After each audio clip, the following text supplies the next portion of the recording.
Top 3 most developed countries and top 3 low developed countries in Asia continent. Japan is one of the largest and most developed countries in the world. It has a well-educated, industrious workforce, and its large, affluent population makes it one of the world's largest and biggest consumer markets. Japan geography. Japan is an archipelago or string of islands on the eastern edge of Asia.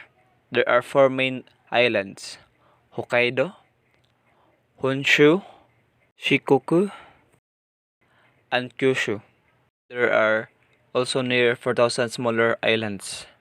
Japan's nearest mainland neighbors are the Siberian region of Russia in the north and Korea and China farther south. There are three Japanese languages spoken in Japan. These systems are called hiragana, katakana, and kanji. When we see an elderly walking in the street at night, we say may gabi inay or may gabi la. In Japan, we say oyasumi nasai o basama. Singapore provides one of the world's most business-friendly regulatory environment for local entrepreneurs and is ranked among the world's most competitive economies. In the decades after independence, Singapore rapidly developed from low-income country to a high-income country. Geography of Singapore. Singapore is located in Southeast Asia at the southern tip of the Malay Peninsula.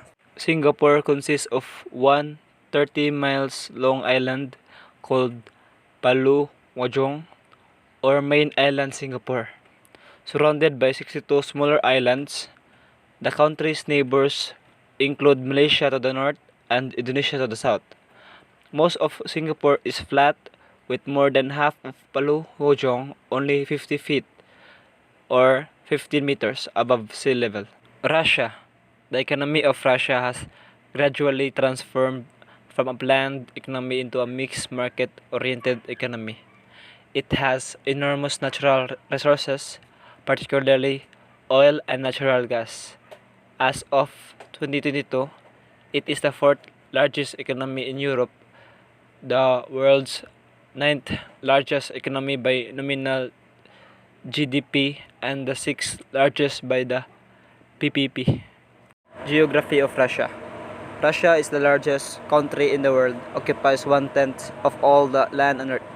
It spans 100 time zones across two continents, Europe and Asia, and has a coast on three oceans, the Atlantic, Pacific, and Arctic. The Russian landscape varies from desert to frozen coastline, tall mountains to giant marshes.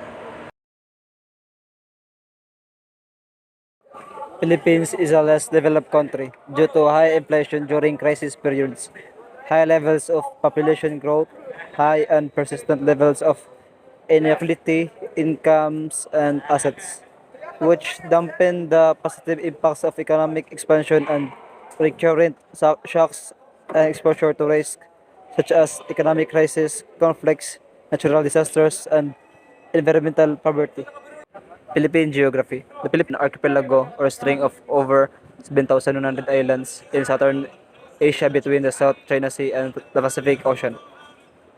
There are three islands in the Philippines: Luzon, Visayas, and Mindanao. Make up for the two-thirds of the total land area. Only about one-third of the islands are inhabited. Vietnam. Vietnam is a low-developed country. Due to the economy of Vietnam has been plagued by enormous difficulties in production, imbalances in supply and demand, insufficiency in distribution and circulation, soaring inflation rates, and rising debt problems. Vietnam geography. Vietnam is a long, narrow nation shaped like the letter S. It is in the Southeast Asia on the eastern edge of the peninsula known as Indochina. Its neighbors include China to the north and Laos and Cambodia to the west. The South China Sea lies to the east and south.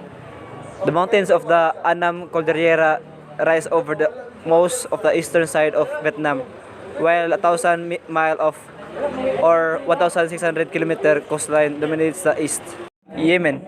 Yemen is a low-developed country due to civil conflict has devastated the economy and destroyed critical infrastructure.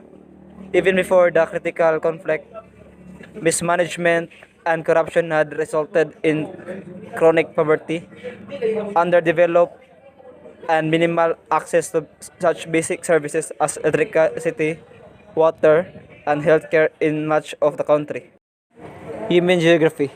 Yemen is located in Southwest Asia at the southern tip of the Arabian Peninsula, between Oman and Saudi Arabia. It is situated at the entrance to the Bab el Mandeb Strait, which links the Red Sea to the Indian Oceans via the Gulf of Aden, and is one of the most active and strategic shipping lanes in the world.